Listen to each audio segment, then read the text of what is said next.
Bismillahirrahmanirrahim. Assalamualaikum warahmatullahi wabarakatuh. Innal hamdalillah nahmaduhu wa nasta'inuhu wa nastaghfiruh wa na'udzu billahi min shururi anfusina wa min sayyiati a'malina. Man yahdihillahu fala mudilla lahu wa man yudlil fala hadiya lahu. Wa asyhadu an la ilaha illallah wahdahu la syarika lah wa asyhadu anna Muhammadan abduhu wa rasuluh la nabiyya wa la rasula ba'dah. Ya ayyuhalladzina amanu taqullaha haqqa tuqatih wa la tamutunna illa wa antum muslimun. Ya ayyuhan nasu taqu rabbakumul ladzi khalaqakum min nafsin wahidah wa khalaqa minha zawjaha wa batha minhuma rijalan katsiran wa nisaa'a. Wattaqullaha alladzi tasaaluna bihi wal arham innallaha kana 'alaikum raqiba. Ya ayyuhalladzina amanu taqullaha wa qulu qawlan sadida yuslih lakum a'malakum wa yaghfir lakum dhunubakum wa may yuti'illaha wa rasulahu faqad faza fawzan 'azima. Amma ba'd. Fa inna asdaqal hadisi kitabullah wa khairal huda huda Muhammadin sallallahu alaihi wasallam wa syarrul umuri muhdatsatuha wa kullu muhdatsatin bid'ah wa kullu bid'atin dhalalah wa kullu dhalalatin finnar. Ma'asyiral hadirin rahimani wa rahimakumullah. Alhamdulillah kembali dipertemukan Allah di masjid yang mulia ini. Semoga perjalanan kita ke masjid ini menggugurkan dosa-dosa kita. Amin ya rabbal alamin. Salawat dan salam semoga terlimpahkan kepada baginda kita yang mulia Rasulullah sallallahu alaihi wasallam dan juga keluarganya, para sahabatnya dan seluruh umatnya yang setia berjalan di atas sunnah dan ajarannya. Dan dengan rahmat Allah semoga kita dikumpulkan dengan Rasul dan para sahabat di surganya yang luas. Amin ya rabbal alamin. Kita lanjutkan kajian kitab Kaifa Amalahum. Dan kita telah sampai pada pembahasan atau masih pembahasan ta'amulun Nabi ma'a al-aghniya. Bagaimana interaksi Nabi dengan orang-orang kaya. Nabi dan orang-orang kaya. Bagaimana sih Nabi berinteraksi dengan orang kaya? Apa yang dilakukan Nabi terhadap mereka? Sebagian kemarin sudah kita jelaskan. Sekarang kita lanjut. Qala al-muallif Asy-Syaikh Al-Munajjid hafizahullah wa yazuruhum sallallahu alaihi wasallam fil marad. Nabi mengunjungi mereka yaitu orang-orang kaya fil marad ketika sakit. Wa yahutsuhum 'alal wasiyah dan menganjurkan kepada orang-orang kaya itu untuk berwasiat. Bi aqal min thuluth, ya, yang mana wasiatnya itu lebih sedikit dari sepertiga atau maksimal sepertiga, nggak boleh lebih. Nah kita baca sekarang. An Sa'ad bin Abi Waqqas qal, dari Sa'ad bin Abi Waqqas, semoga Allah meridhai beliau. Sa'ad bin Abi Waqqas satu di antara 10 sahabat Nabi yang dijamin masuk surga. Beliau juga termasuk satu di antara 6 orang yang ditunjuk siapa? Umar bin Khattab menjelang wafat untuk bermusyawarah siapa yang akan menjadi khalifah. Sa'ad bin Abi Waqqas seorang gubernur pertama Islam di Irak. Sa'ad bin Abi Waqqas radhiyallahu anhu seorang sahabat Nabi yang dijamin masuk surga. Rasulullah mengatakan Sa'ad bin Abi Waqqas fil jannah. Qal, beliau berkata, Adanin nabiyyu sallallahu alaihi wasallam am hajjatil wada' min maradin ashfitu minhu alal maut. Jadi kata Sa'ad bin Abi Waqqas, dulu aku pernah dijenguk Nabi ketika aku sakit am hajjatil wada', di tempat atau di waktu haji wada. Haji wada adalah haji yang terakhir sebelum Nabi wafat, tanggal atau bulan, mohon maaf, tahun 10 Hijriah. 10 Hijriah itu Haji Wada. Tahun 11 awal-awal Rasulullah wafat. Dan kita tahu Dzul Hijjah itu kan akhir. Betul ya? Berarti tahun 10 Hijriah paling akhir. Itu Nabi haji terakhir. Beberapa bulan berikutnya Rasulullah wafat. Lah pada waktu itu Sa'ad bin Abi Waqqas sakit yang beliau itu khawatir mati dalam keadaan sakit itu, yaitu pas Haji Wada tersebut. Berarti posisinya di mana kalau Haji Wada? Di Mekah apa di Madinah? Di Mekah. Fakultu ya Rasulullah balagha bi minal waji' ma tara.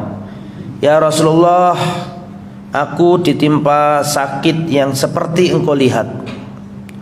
Wa ana dumalin, sedangkan aku ini punya harta banyak. Kondisiku kok parah begini, dan aku ini hartaku banyak. Kata Sa'ad bin Abi Waqqas, wala yarithuni illa ibnatun li wahidatun. Dan tidak ada yang mewarisi aku kecuali anak perempuanku yang satu, cuma satu. Tapi nanti beliau nggak wafat, ya cukup panjang hidupnya dan punya anak lagi, nggak hanya cewek ini, punya anak lagi ya. Tapi beliau ini mengkhawatirkan beliau dalam kondisi apa? Sakit, khawatir wafat begitu loh. Sedangkan beliau punya harta, terus nggak ada yang mewarisi kecuali anak perempuan saja. Anak perempuan sendirian dapat berapa? Separuh harta. Yang lainnya asobah, cari kerabat lagi yang paling dekat, apakah saudara, apakah punah, karena kan nggak punya siapa-siapa kecuali anak. Afa atasaddaqu bi thulusai mali. Apakah boleh ya Rasul aku bersedekah dengan 2/3 hartaku? Kata Nabi, lah jangan. 2/3 banyak, jangan. Terus tanya lagi, afa atasaddaqu bi syatrihi. Kalau setengahnya gimana ya? Banyak mana 1/2 sama 2/3? Banyak 2/3. 2/3 enggak di sini gimana? Maka dikurangi. Kalau setengah gimana ya Rasul? Kata Nabi, la, jangan. Kemudian Sa'ad bin Abi Waqqas berkata, as-sulus, kalau 1/3 bagaimana ya Rasulullah? Baru setelah itu Nabi berkata, was-sulus ya Sa'ad. Ya sudah, 1/3 boleh. Was-sulusu katsir, dan 1/3 itu sudah banyak. Innaka antadar dzurriyyataka aghniya khairun min antadarhum 'alatan yatakaffafuna an-nas. Ya Sa'ad, kau tinggalkan anak-anakmu, keturunanmu dalam keadaan berkecukupan, berkecukupan, itu lebih baik daripada kau tinggalkan anak-anakmu alatan, miskin, papa, fakir, melarat, yatakaffafuna an-nas, yang minta-minta manusia. Walasta binafikin nafaqatan tabtai biha wajhallah illa ajarakallahu biha. Tidaklah engkau mengeluarkan nafkah mengharap wajah Allah kecuali Allah berikan pahala kepadamu. Hatta luqmata taj'aluha fi imra'atika. Bahkan sesuap nasi yang kau berikan di mulut istrimu, yang kau suapkan ke mulut istrimu, itu dihitung sedekah. Ya Rasulullah, ukhallifu ba'da ashabi. Maksudnya ya Rasulullah, apakah aku ini nanti akan wafat di Mekah? Jadi dulu para sahabat itu enggan untuk mati di Mekah. Karena apa? Karena Mekah itu negeri yang ditinggalkan untuk hijrah. Oh, kita ini pengennya, namanya hijrah kan meninggalkan kota Mekah. Kok tambah aku mati di Mekah? Khawatir beliau itu mati di mana?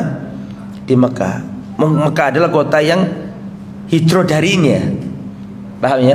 Jangan sampai dicatat sejarah gitu maksudnya beliau itu. Orang-orang hijrah ke Medina, kok saya malah mati di Mekah. Tapi alhamdulillah Allah Subhanahu wa taala ngasih umur panjang ke beliau, dan akhirnya sampai nanti di zaman Umar bin Khattab dan seterusnya beliau masih hidup, sampai di zaman perang Siffin beliau masih hidup, perang Jamal, beliau masih hidup tapi nggak mau ikut-ikutan. Tahu ceritanya kan? Sampai anaknya Sa'ad bin Abi Waqqas itu datang kepada Sa'ad, wahai ayahanda, di luar sana orang bunuh-bunuhan, ya, sedangkan kau ini mantan panglima Al-Qadisiyah yang diperintahkan oleh siapa? Umar bin Khattab, memimpin kaum muslimin, memimpin para sahabat menaklukkan Irak, Persia. Di luar sana ini Fulan terbunuh, Tolha terbunuh, Zubair terbunuh. Kenapa kau gak ikut? Maksudnya gak ikut untuk, karena gak ada yang jadi khalifah, siapa yang mati kabeh. Sedangkan Sa'ad bin Abi Waqqas termasuk salah satu orang yang ditunjuk oleh siapa? Umar, berhak. 6 orang yang ditunjuk oleh siapa? Umar, itu semuanya berhak jadi khalifah. Berhak dalam artian mampu semuanya. Tapi Sa'ad gak ikut-ikutan. Dan Sa'ad nasihati anaknya, wahai anakku, aku mendengar Rasulullah bersabda, innallaha yuhibbul 'abdat taqiyyal khafiyya. Wahai anakku, aku mendengar Rasulullah bersabda, Allah itu mencintai orang yang bertakwa lagi tersembunyi. Maka di akhirnya zaman-zaman fitnah, Sa'ad bin Abi Waqqas enggak mau ikut-ikutan. Beliau menggembala kambing di mana? Di lembah-lembah, enggak mau ikut-ikutan perang. Dan banyak sahabat yang memilih kayak gitu. Di antara Usama bin Zaid. Usama bin Zaid mantan panglima perang di zaman Nabi, zamannya Abu Bakar, tapi zaman fitnah nggak mau ikut-ikutan. Karena Usama ini pernah dimarahi Nabi. Masih ingat ya? Dimarahi dalam waktu Fathu Makkah. Dia melihat orang kafir perang, ya, hampir kalah orang kafir, mau dibunuh, ngucap la ilaha illallah. Masih ingat kisahnya? Karena sama Usama bunuh sekalian. Dari tadi gak mau ngomong la ilaha illallah, ini sudah kalah kok baru ngomong la ilaha illallah. Maka Usama itu menganggap orang ini ngucap la ilaha illallah karena takut dengan apa? Pedang, tidak dari hatinya gitu loh. Maka ketahuan Nabi, apakah kau bunuh orang yang sudah mengucapkan la ilaha illallah? Ya Rasul, dia ngucap itu karena takut pedangku. Marah Nabi, asyaqaqta qalbahu. Apakah kau sudah apa? Membedel dadanya, membedah dadanya. Kok tahu dia itu masuk Islam karena pedangmu? Gara-gara itu tidak mau lagi terlibat dalam pembunuhan orang yang bersyahadat la ilaha illallah. Makanya zaman fitnah, perang Jamal, perang Fitnah, perang Nahron, tidak ikut. Perang Jamal, perang Siffin, tidak ikut. Usama bin Zaid dan juga siapa tadi? Yang kita ceritakan tadi, Sa'ad bin Abi Waqqas, tidak mau ikut-ikutan. Nah, faedahnya banyak di sini ya, ditulis pengarangnya.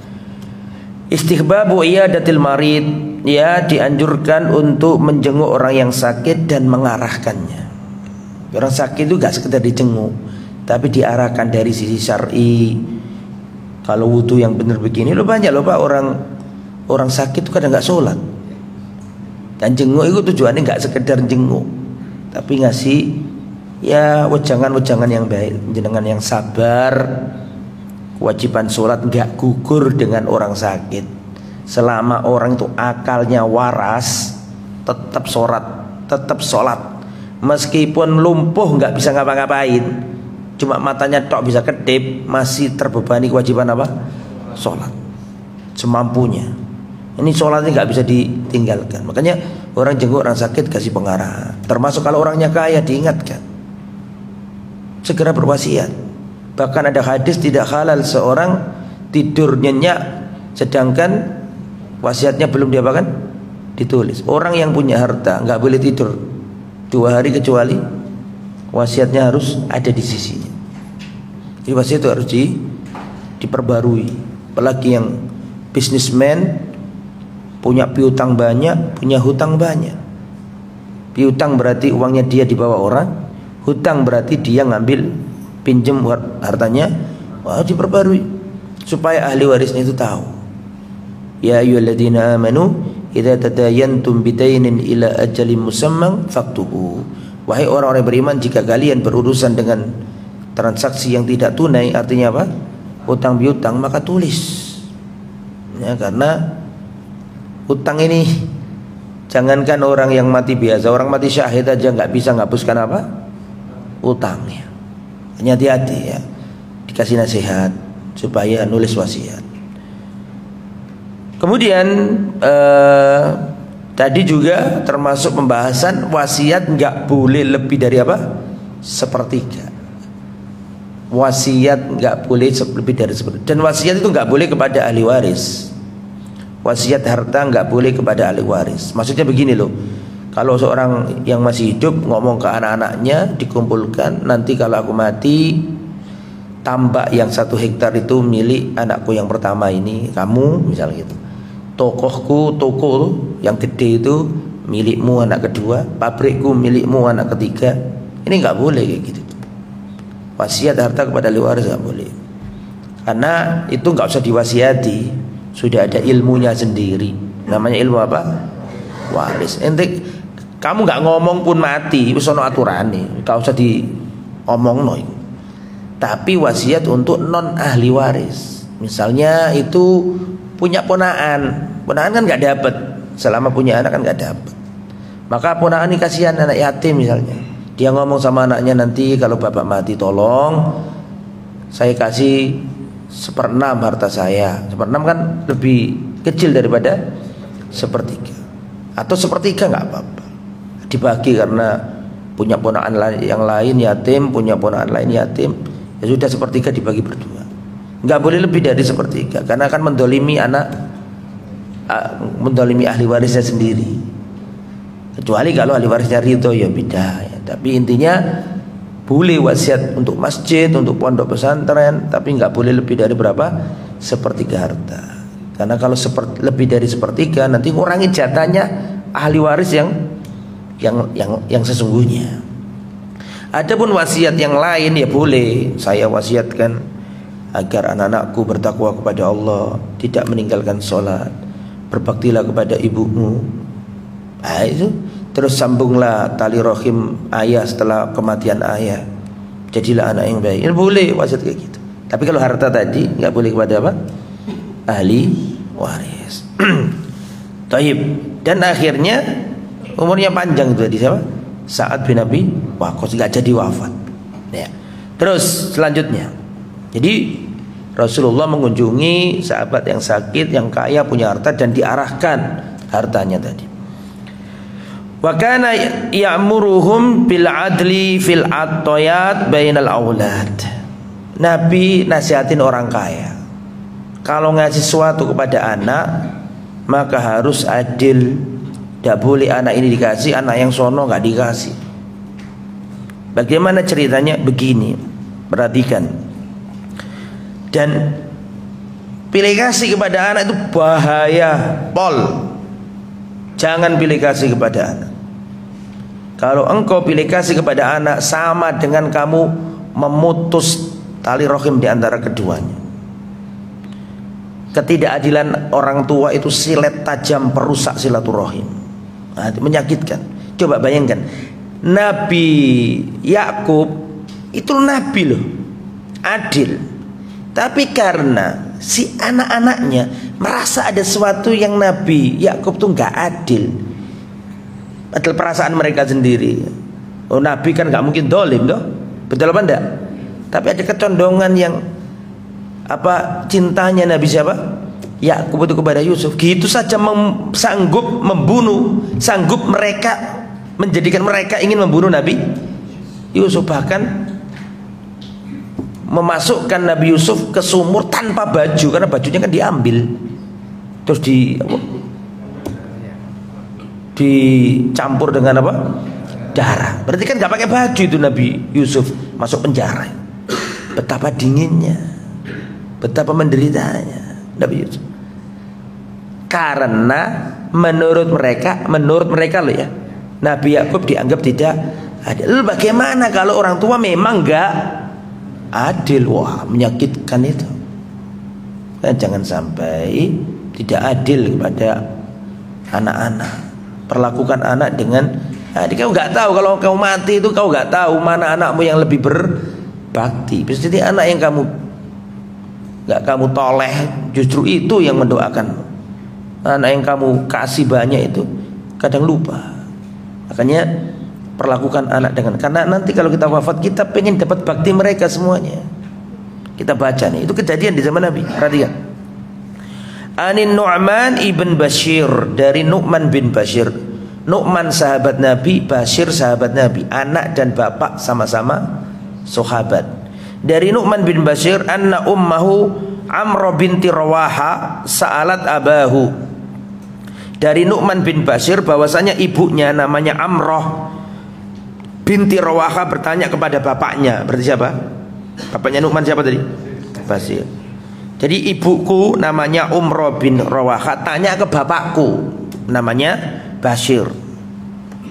Ya ba'dul mauhibah min malihi libniha, karena Bashir ini ngasih hadiah, bukan ngasih hadiah, ngasih hibah kepada anaknya. Ya, si Nu'man ini dikasih, Nu'man bin Bashir, Nu'man dikasih hibah, tapi nggak dikasihkan ke anaknya yang lain. Faqalat la ardo hatta tashhada Rasulullah ala ma wahabta libni. Saya nggak ridha dengan pemberian yang kau kasihkan ke Nu'man ini sampai kau persaksikan dulu kepada Rasul, karena anakmu itu banyak. Tidak hanya siapa? Nu'man. Boleh kau kasihkan Nu'man, tapi datang ke Nabi minta disaksikan Nabi. Fa'akhadha abi biyadi, maka maka ayahku memegang tanganku. Tangannya siapa? Nu'man. Wa ana yauma idzin gulamun, pada waktu itu aku masih bocah. Dicekel tanganku, dibawa ke Rasul. Fa'ata Rasulullah faqala, ayahku berkata, ya Rasulullah, inna umma hadza, sesungguhnya ibu dari bocah kecil ini namanya bintu Rawaha. Coba tadi Amrah binti Rawaha. Wa ajabaha an asyhudu ajabaha an ushiduka ala alladhi wahabtu libniha. Aku datang ke sini karena istriku minta atau seneng kalau pemberianku kepada bocah kecil ini engkau saksikan ya Rasul. Persaksikanlah hibahku kepada bocah kecil. Faqala Rasulullah sallallahu alaihi wasallam, Rasulullah berkata, ya Bashir, alaka waladun siwa hada. Hei Bashir, apakah kau punya anak lain selain bocah ini? Pahamnya? Apakah punya anak yang lain? Naam, iya ya Rasulullah, aku punya anak yang lain.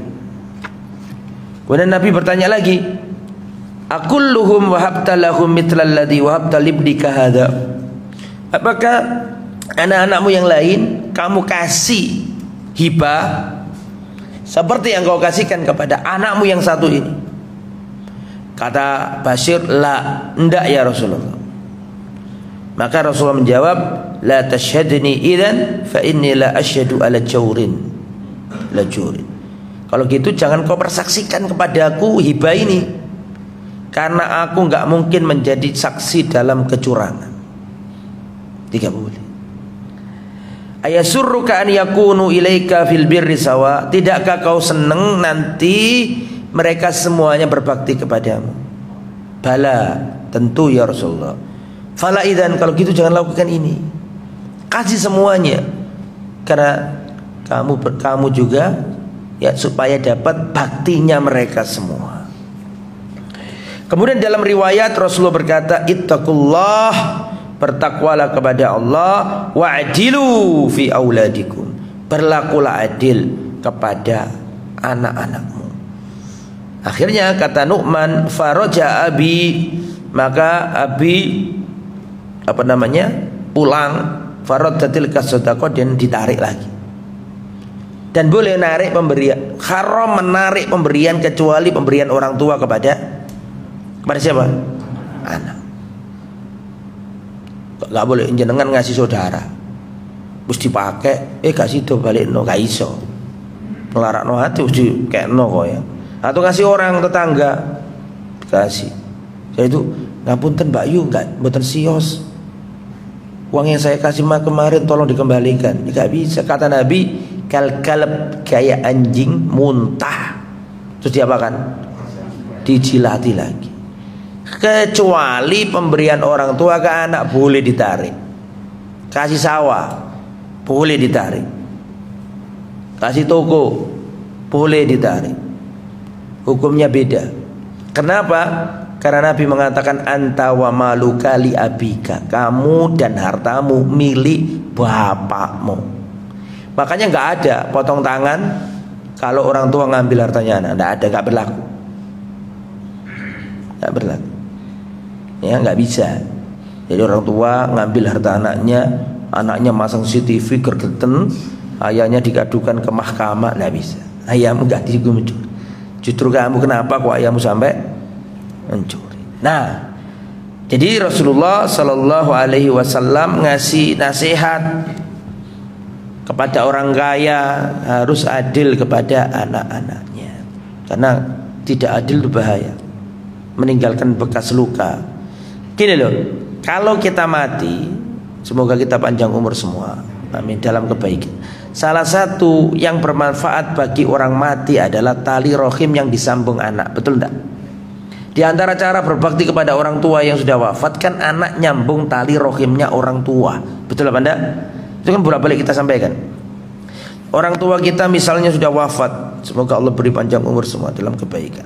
Kalau punya orang tua sudah wafat, kita pengen bakti kepada orang tua yang sudah wafat, salah satu caranya adalah kita sambung tali rohimnya orang tua. Kan gitu kan? Seperti yang disabdakan Rasulullah, abarul bir, di antara bakti yang paling bakti adalah nyambung tali rohimnya orang tua. Disebutkan bakti yang paling bakti, kenapa? Disebutkan dalam hadis bakti yang paling bakti adalah nyambung tali rohimnya orang tua. Kenapa disebut bakti yang paling bakti? Karena engkau sudah berbeda dengan ketika masih hidup. Kau bawakan oleh-oleh ke orang tuamu, itu bakti, tapi bukan bakti yang paling bakti. Kenapa? Karena engkau masih mengharapkan warisannya. Loh iya. Atau engkau masih mengharapkan kekek aneh, ngerti kekek aneh? Apa sih? Pemberiannya. Tapi nek wis mati, ente dari rumah pulang ke desa ngasih saudaranya ayahmu, ngasih ponakannya ayahmu, kan nggak ada sesuatu yang bisa diambil dari orang tua kita. Bahkan kita berkorban. Halo, bisa dipahami enggak? Maka disebut tapi abarul bir. Di antara bakti yang paling bakti itu kau nyambung tali rohim orang tuamu. Bapakmu hidup di desa, kamu merantau di Surabaya, sukses di Surabaya. Bapakmu wafat, tetap harus pulang kampung. Di situ kan ada saudaranya ayahmu. Paham ya? Nah, itu sama. Tali rohimnya ayah, tali rohimnya ibu bapak kita yang paling kuat sama kita siapa? Siapa tali rohimnya ayah yang paling dekat sama kita? Tali rohimnya ayah ibu kita dengan kita yang paling dekat siapa? Siapa? Anaknya ayah dan anaknya ibu. Apa anaknya ayah dan ibu? Tali rohimnya orang tua yang paling kuat sama kita, yo anake wong tua. Sapa anake wong tua? Itu dulurmu. Nah kalau enggak wawu tukaran royoan warisan, itu bahaya. Nah, kalau jadi orang tua, anak itu gimana caranya rukun? Karena nanti kalau anakmu rukun, kalau kamu mati, mereka akan berbakti kepadamu. Lo ada loh pak orang pak saudara asli kandung tapi gak pernah nyapa, saling melengos, gara-gara apa? Warisan. Lah makanya hati-hati, anak itu dididik yang baik. Karena kalau itu mau saling rohim, nanti yang efek negatifnya orang tua juga. Padahal itu kan salah satu sarana untuk berbakti kepada orang tua yang sudah wafat, nyambung tali rohim orang tua, jangan malah diputus. Makanya orang tua harus adil. Sebelum wafat anaknya gimana supaya rukun, ya. Terus berikutnya, wa kana yubayyin lahum anna malal insan al haqiqi huwa ma qaddamahu fi sabilillah.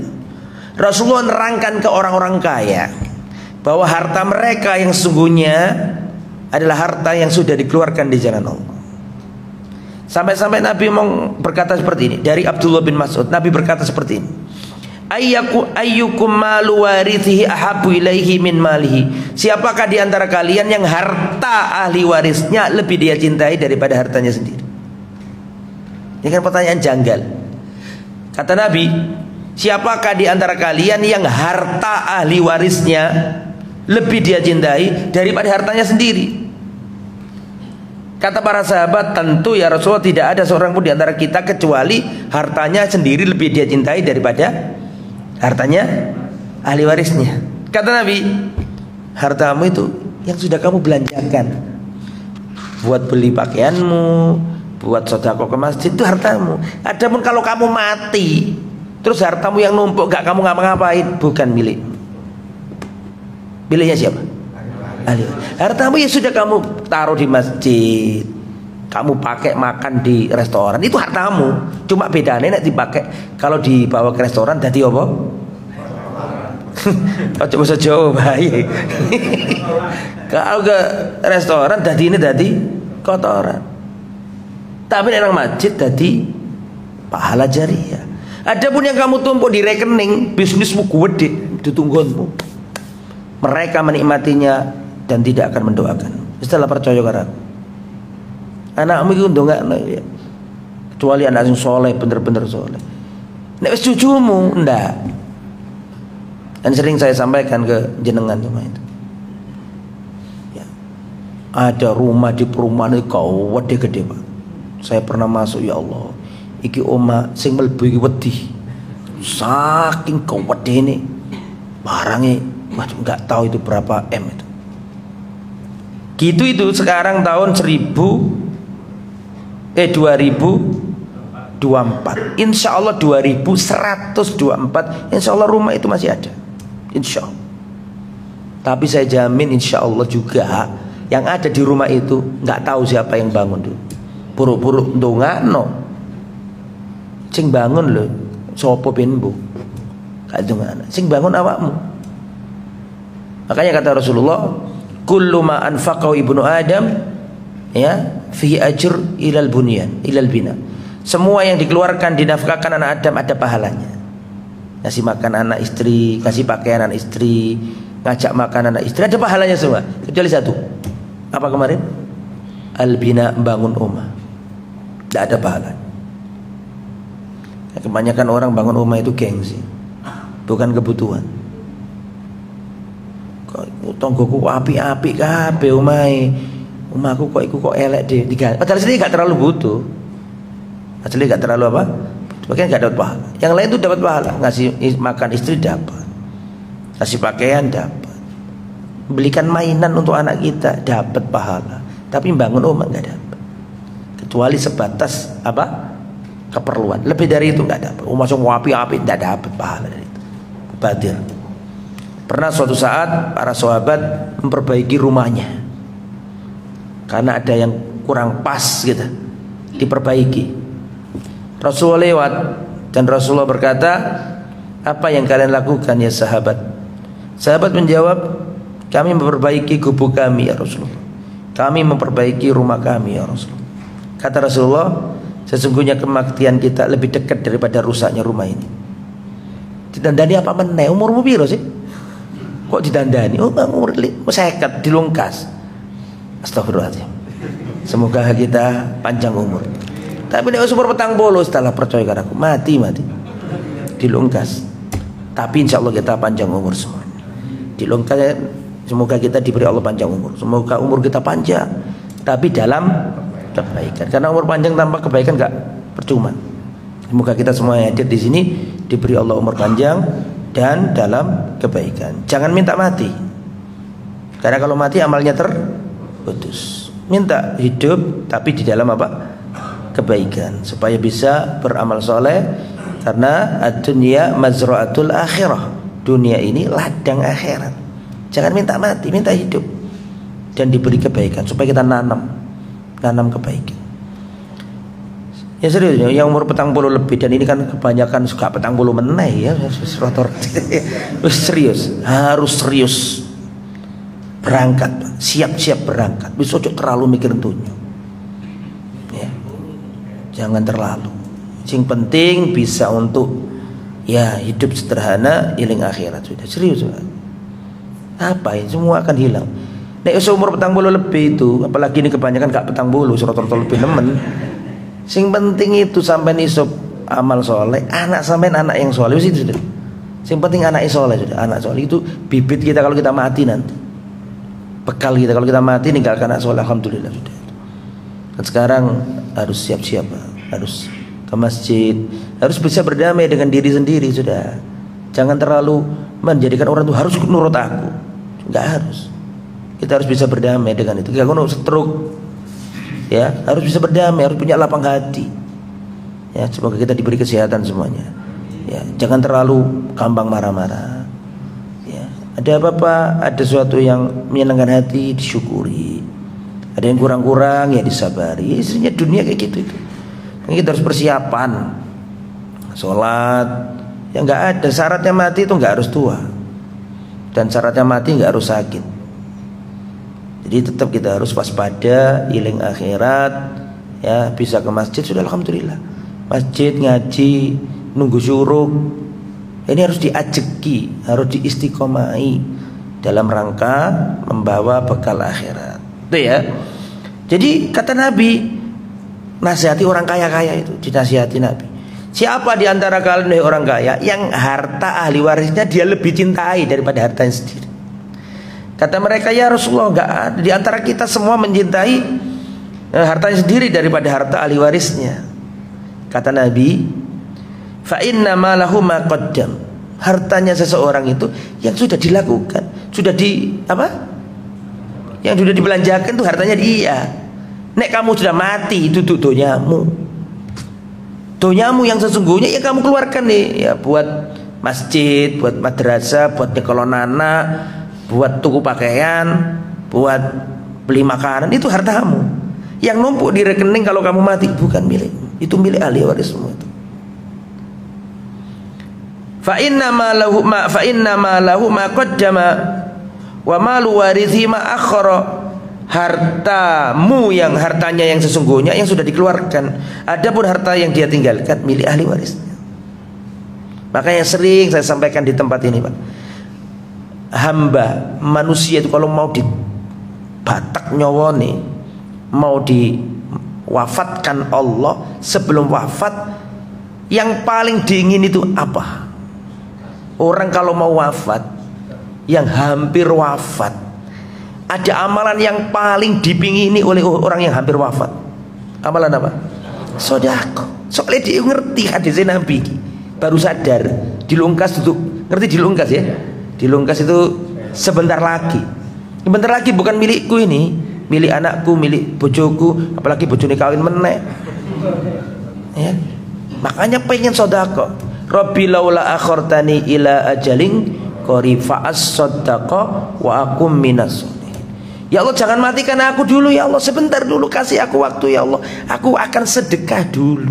Loh kok bukan kok saya tak puasa dulu. Puasa gimana jam 3 sore? Yang paling bisa digunakan ya apa? Mau haji nggak mungkin berangkat dulu, nggak, kondisinya sudah payah. Yang paling memungkinkan apa? Sedekah. Karena dia tahu. Dan kata Imam Ahmad dalam riwayat Rasulullah mengatakan kullum ri'in tahta dhilli shadaqatihi yaumal qiyamah. Setiap orang akan berada di naungan sedekahnya pada hari kiamat. Di orang di padang mahsyar itu dapat aup-aupan apa enggak diantaranya karena sedekahnya. Setiap orang akan berada di naungan sedekahnya pada hari kiamat. Dan sedekah itu enggak harus kaya. Sedekah itu mental. Sedekah itu apa? Mental. Meskipun pas-pasan, tapi kalau mentalnya mental pemberi sedekah ya bisa. Ya, beli air mineral 2, satu untuk dirinya, yang satu untuk orang lain. Ketemu di jalan, minggir Pak, monggo diunjuk. Itu sedekah luar biasa itu. Afdhalus shadaqati saqyul ma. Seutama-utama sedekah adalah ngasih air. Tidak harus mahal. Atau jenengan berangkat ke toko, beli 1 kartun air mineral gelas, ditaruh di masjid ini untuk kajian, diminum orang. Itu pahalanya luar biasa. Ya, lihat semut kecemplung di jeding rumah kita, ambil tuh semutnya, taruh di tembok. Sedekah luar biasa itu. Kita ini harus punya amalan sirri. Amalan sirri antara kita dengan Allah. Gak usah manusia tahu. Supaya itu nolong kita pada hari kiamat. Rasulullah pernah mengatakan, saya melihat seorang laki-laki mondar-mandir di surga hanya karena ranting pohon. Pernah dengar gak di situ? Pernah dengar gak? Belum pernah. Ada di kitab Riyadhus Shalihin. Biasanya Ustaz Barok ngaji kitab itu. Kasratu turqil khair, banyaknya jalan-jalan kebaikan itu. Kata Rasulullah, aku melihat seorang laki-laki mondar-mandir ke surga, ke sana kemari sesuka hatinya hanya karena apa? Ranting pohon yang dulu waktu di dunia ganggu jalannya kaum muslimin. dipotong biar nggak ngelukai orang. Lugi itu tuh pahalanya luar biasa. Termasuk menyingkirkan apa? Duri di jalan biar kaum muslimin nggak kena. Mulai sekarang kita harus didik diri kita untuk seperti itu. Mulai sekarang kita didik diri kita untuk jadi orang baik. Orientasinya sudah akhirat, bukan orientasi dunia lagi. Sudah qasir. Makanya kan dikatakan dalam Al-Quran itu, kayak kemarin kita hidup. Coba kita eling-eling, kayak kemarin kita TK. Kayak kemarin kita dulu masih ingat waktu TK. Saya masih ingat, saya TK itu masih ingat. Dulu saya di sini masih ingat. Kayak baru kemarin. Nggak sekali ujuk-ujuk sekarang sudah umur 40 tahun. Jenengan juga merasa bisa eling-eling TK-nya, sekarang ujuk-ujuk sudah 50 tahun. Kehidupan dunia ini qasir, singkat. Ya, makanya harus kita gunakan yang baik-baik, yang singkat ini. Dan Rasulullah SAW, karena ini topiknya kan nasihat Nabi kepada orang apa tadi? Kaya. Sudah sering saya sampaikan di tempat ini, tapi perlu saya ingatkan lagi. Dalam surat Yasin ayat 12 apa 13 kalau nggak salah itu, Rasulullah Allah Subhanahu wa taala berfirman, "Inna nahnu nuhyil mauta wa naktubu ma qaddamu wa atharuh." Inna nahnu nuhyil mauta, sungguhnya kami menghidupkan orang-orang yang mati. Wa naktubu ma qaddamu, kami catat apa saja yang mereka kerjakan. Wa atharohum, dan kami catat pula bekas-bekas yang mereka tinggalkan. Ingat ya jamaah, yang dicatat oleh pena amalan, yang dicatat oleh tulisan malaikat itu tidak hanya amal kita, tapi juga bekas-bekas yang kita tinggalkan. Jadi sing ditulis iku loro. Yang pertama, wa naktubu ma qaddamu, kami catat apa yang mereka lakukan, kami catat apa yang mereka kerjakan. Berarti amal kita yang dicatat, ini nomor satu. Tapi ada yang nomor dua, wa atharohum, kami catat pula bekas-bekas yang mereka tinggalkan. Artinya kalau kita mati, maka polpen itu nggak berhenti. Kalau kita mati jangan dikira polpennya mandek. Enggak, masih bisa nyala. Wa azarohum, dan bekas-bekas yang ditinggalkan. Kalau belum mati dirikan diskotik, dipakai orang nyanyi-nyanyi, dihitung dosa. Dipakai orang telanjang di situ joget-joget, dosa. Dipakai orang selingkuh di situ, dosa. Dipakai ikhtilat, dosa. Orangnya sudah mati, tapi dia punya bekas kejelekan, terus ngalir dosa. Tapi orang sebelum wafat ninggalkan masjid, uangnya wis mati, dipakai sholat oleh pahala, dipakai ngaji oleh pahala, dipakai sujud oleh pahala, dipakai baca Quran dapat pahala. Nah kata Rasul, bekas-bekas yang ditinggalkan itu ada 7. Sebenarnya ini sudah sering saya sampaikan, tapi saya ulangi lagi. Bekas yang ditinggalkan itu tafsirannya ada 7. Lah kita ini Pak, yang sudah umurnya 40 lebih atau yang 50 lebih ini, harus siap-siap checklist 7 hal ini. Checklist, wis tak lakoni, durung, wis tak lakoni, durung. Usahakan sebelum wafat kita sudah menceklis 7 hal ini. Memastikan sudah kita lakukan dan niatkan yang ikhlas. Ya. Kata Allah Subhanahu wa taala, kami catat apa yang mereka kerjakan dan kami catat bekas-bekas yang mereka lakukan. Lah, bekas itu ada 7 kata Nabi. Bekas itu tafsirnya ada 7. Sab'un yajri lil abdi ajruhunna ba'dal mautihi wa fi dafni wa fi qabrihi. Ada 7 hal yang terus bekasnya ini mengalir kepada si mayit meskipun orangnya sudah dikubur. 7 hal ini apa saja? 1, man 'allama ilman, orang yang mengajarkan ilmu. Ini nggak mesti ustadz, nggak mesti guru. Jenengan ngajarkan ke anak-anak jenengan, ayo nak sholat ke masjid, ayo nak makan, kalau makan pakai tangan kanan. Akhirnya anak jenengan kalau makan pakai tangan kanan sampai mati terus oleh pahala, karena anak jenengan tadi ngerti dari jenengan. Jenengan nyekolahno anak nang pondok termasuk kan ngajarkan ilmu meskipun gak dari diri kita, soalnya kita yang ngeluarkan uang. Akhirnya anak kita ini ngerti kebaikan-kebaikan terus dilakoni, kita dapat pahala terus. Makanya Pak ya percaya sama saya, investasi yang sesungguhnya itu anak. Nek sampean mati iku sing nolong sampean. Ya, jadi man 'allama ilman, ilmu anake dipondokno, anake diajak ngaji. Supaya kita mati ada bekasnya gitu loh. Itu ilmu yang pertama. Ilmu ya umum ya, bisa ngajari langsung, bisa diajak kajian, bisa di sekolah nonang pondok. Sing penting ilmu. Nomor 2. Apa nomor 2? Yang pernah nyatet silakan dibuka ceritanya.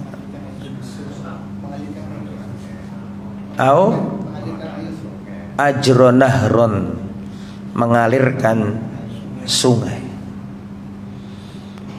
Padahal Nabi itu wong Mekah hijrah ke Medina. Di Mekah ndak ada sungai, di Medina nggak ada sungai. Tapi ngapain Nabi bakar sungai? Itu menunjukkan agama Islam itu agama universal, bukan Islam Nusantara lagi. Nabi itu loh nggak pernah di tempat lahirnya Mekah nggak ketemu sungai, hijrah ke Medina ya nggak ketemu sungai, tapi kok ngomongin sungai. Kecuali kok di Lamongan sana banyak sungainya, tapi Nabi ngomongin sungai, kok gak kepikiran kita.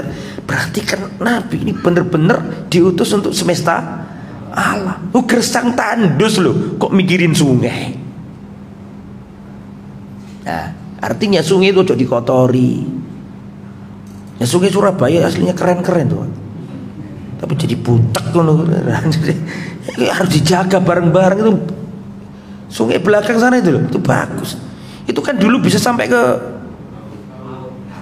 kalau laut ya pasti Pak. Maksudnya dari laut bisa ke Sidoarjo itu kan. Bisa ya. Kapal-kapalnya Belanda dulu kan begitu. Saya pernah lihat tayangannya video Pak. Itu kapal-kapal Belanda dulu tuh bagus-bagus, dipakai orang renang, ada yang nyuci di situ. Lama hitam putih, gak tahu tahun berapa itu, tahun Londo sih. Ada itunya apa namanya, dokumentasinya. Ternyata dulu itu pernah aktif itu sungai yang di belakang itu. Ya, yang tua-tua mungkin bisa cerita, kalau saya nggak tahu, saya di Lamongan sana. Tapi kalau lihat dokumennya dulu itu sungai dulu tuh aktif, hidup sungai itu. Dan itu Nabi itu ngajari itu jangan dimatikan. Apalagi sungai di tempat saya sangat-sangat vital kegunaannya. Karena air itu kehidupan Pak. Di tempat saya itu perahu, saya belakang rumah itu ada perahu, ada mesin, kemana-mana bisa di rumah saya itu. Sangat perannya luar biasa Pak, sungai itu. Makanya kalau ada hadis ini luar biasa, ini hadis ini cocok banget sama desa saya. Dan namanya orang kadang-kadang ngambil galengannya tambak kan bisa diubah Pak. Jadi saya kecil dulu saya ingat itu sungai lebar-lebar, sekarang kok sempit-sempit. Ya Pak, wallahu alam ya, apakah karena dulu masih kecil lihatnya kayak besar. Tapi nggak menutup kemungkinan juga karena itu tadi. Kan ada hadisnya, barang siapa mengambil tanah itu kan. Nggak tahu ya, bisa jadi. Dulu itu berapa perahu itu bisa enak gitu, sekarang itu agak sempit-sempit itu. Nah artinya jangan dikotori. Sungai itu biarkan mengalir. Sungai itu kehidupan Pak. Di situ hewan ternak, untuk irigasi. Dan Nabi sudah mikiri ini. Kecuali Nabi kok menteri lingkungan hidup. Bukan menteri lingkungan hidup, tapi Nabi ngomongin itu. Karena itu hajatnya orang banyak. Terus nomor berapa? 3. Au hafarobiron, membuat sumur. Ada mufakat pahalanya Pak. Saya sering ceritakan, memotivasi teman-teman yang kaya ini. Saya pernah disambati teman-teman yang ada di Lamongan Selatan. Tidak ada air Pak. Dan kristenisasi luar biasa. Itu desa pelosok Lamongan Selatan Pak. Tapi gereja ini kau gede. Saya tuh heran. Kadang-kadang satu desa itu kepala desa Kristen Pak ini. Rupanya lu gak pantas Kristen. Kong desa, tapi kenyataannya Kristen. Itu kalau waktunya Ramadan diundang semuanya ke gereja Pak. Kasih makan, buka bersama. Tipis antara Islam sama kekafiran, tipis banget. Yang Islam pun gak ngerti Islam yang pas begitu. Dan mereka itu bukan petani, yang muslim itu. Yang muslim itu buruh tani. Beda nggak tani sama buruh tani? Beda. Dan yang punya lahan mereka. Jadi ya tipis banget itu Pak. Surga nggak murtad mereka itu. Ternyata saya dapat informasi itu sejak zamannya Belanda itu. Jadi gereja-gereja sejak zamannya apa? Belanda. Di daerah Belolo dan seterusnya. Akhirnya kita ke sana. Terus kita buat kajian. Terus saya lihat itu takmir masjidnya itu ngangsu air, Pak. Ngerti ngangsu dah? Ngambil air untuk orang banyak ini yang wudu. Sing teko wake, Pak. Dan mari ngono apa jenenge ngangsu air, kan butuh air banyak berarti. Dan saya sampaikan ke teman-teman di sini, loh jenengan buat sumur saja. Loh Ustaz, buat sumur itu insya Allah gampang Ustaz. Tapi cari yang ada airnya yang sulit. Loh, cari yang ada airnya. Ada Ustaz, tapi dikuasai orang Kristen semua. Kita nggak bisa beli. Kalau beli harus cari yang jauh. Lah kalau kita cari yang jauh, otomatis mahalnya dipipanisasi. Kan gitu nih. Wis gini aja Mas, jangan panjang-panjang. Berapa uangnya? Tak carikan dana di Surabaya. Ya, kurang lebih 70-an Ustaz. Ini belum yang lain. Kalau ini karena pipanisasi dan jauh, itu pun nanti dihalang-halangi Pak, karena pejabatnya itu banyak Kristen. Oh jadi mumet. Bismillah gitu. Saya ceramah di salah satu perumahan, saya sampaikan hadis sakyul ma, sodako yang paling apa? Saya turun dari mimbar langsung ada jamaah Ustaz, saya tutup semuanya. Setelah itu ada satu ibu-ibu jamaah, ya. Saya sering dikan, Ustaz butuh sumur lagi. Akhirnya sekarang sampai ada 5 sumur berapa tuh?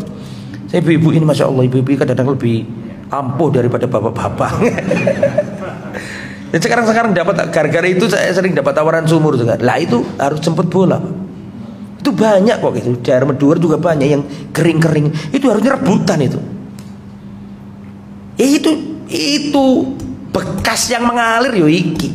Coba bayangin toh, ngasih minum anjing, sing ngasih minum sapa? Pelacur. Ngono kok Allah ampuni lho dosane pelacur. Apalagi ki sumur sing gawe sampean, dipakai wudu, dipakai orang sholat, dipakai orang mandi. Masih ada ini saya di WA barusan kemarin, Pak. Di Lamongan Selatan. Mereka bawa tangki-tangki air. Ini apa Mas maksudnya? Enggak keluar air sama sekali, Ustaz. Kalau jenengan mau kirim berapa tangki monggo. Akhirnya saya share di grup. Alhamdulillah dapat beberapa tangki. Tapi karena sudah mulai turun hujan sekarang ya alhamdulillah. Kemarin kemarau panjang itu kita kirim beberapa tangki ke sana. Dari Lamongan kota kita bawa. Itu baru yang saya ketahui Pak, Lamongan Selatan. Belum di Trenggalek, belum di mana-mana, kita kan banyak, belum di pelosok-pelosok. Artinya banyak gitu loh. Lah ini sebelum kita wafat ya kita harus cari kayak gitu. Itu kalau kita berhasil membuat sumur meskipun gak 100% dalam artian kita ikut 25%-nya, tapi kita punya andil di sumur itu, waduh pahalanya luar biasa. Pahalanya luar biasa. Dipakai orang sholat, dipakai orang mencuci dari najis, dari hadas. Wong dikasih minum anjing dapat pahala kok, padahal anjing itu najis. Apalagi dipakai orang sholat, dipakai wudu. Dan sekali lagi itu banyak, enggak sedikit. Cari informasi, browsing. Karena saya ada itu yang yayasan yang khusus mengalokasikan dananya untuk apa?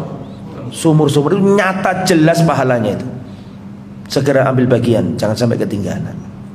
Ya. Terus nomor berapa itu? Sekarang nomor berapa? Nomor 4 apa? Au zaro'a nakhlan, menanam kurma.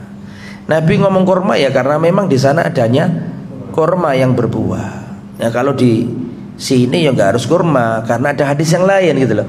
Hadis yang lain mengatakan man zaro'a zar'an au gharasa gharsan, barang siapa menanam tanaman atau menanam pohon terus buahnya dimakan hewan, dimakan burung, dimakan manusia, maka dihitung sedekah. Pernah dengar hadisnya kan?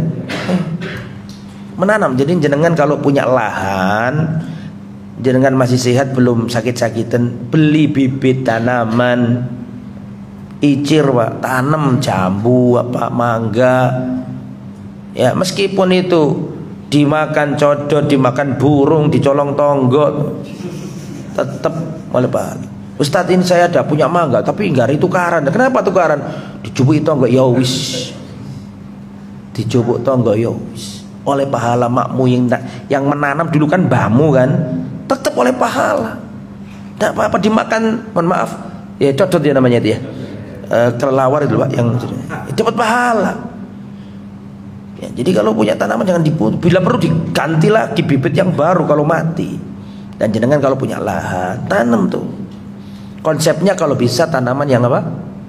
Berbuah, itu bekasnya mengalir, dimakan anak cucu kita nanti. dapat pahala. Nomor berapa itu? 5. Sekarang nomor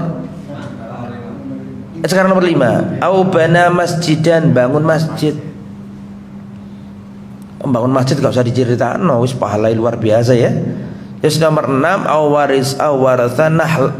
warisa mushafan. Ya, menyebarkan mushaf. Jangan beli mushaf tuh diambil yang bagus, yang bacaannya iso kok bacaannya masih kalau dibaca iso terang, hurufnya jelas. Kan gak semua terang, Pak. Ada yang bapak saya kasih Quran ini bulat ini gak ketok, aku repot. Artinya kan ono sing terang, ono sing tidak. Beli yang bagus, tulisannya yang enggak tembel, terus enak dibaca, terus kertasnya yang apa? Usahakan yang kertas apa? Bagus, taruh di masjid. Itu pahala mengalir terus. Terus yang nomor terakhir, nomor 7 ya.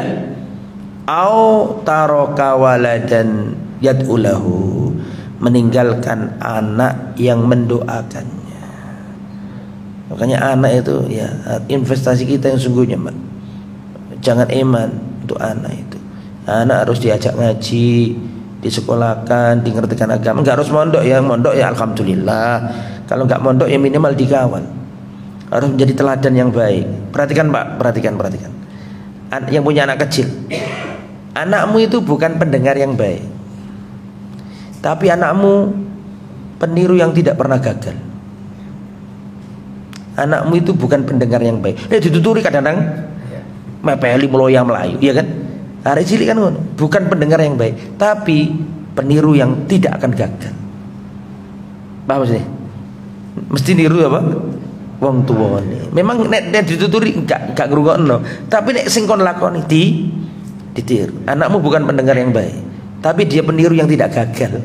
Artinya dia itu butuh keteladanan. Daripada nasihat lebih penting lagi adalah keteladanan. Udah, waktunya suruh. Udah ya. Demikian sampai sini, besok dilanjut. Masih orang kaya ini kayaknya, masih banyak ini ceritanya. Insyaallah semoga dimudahkan dan istiqomah. Kita tutup dengan kafaratul majlis.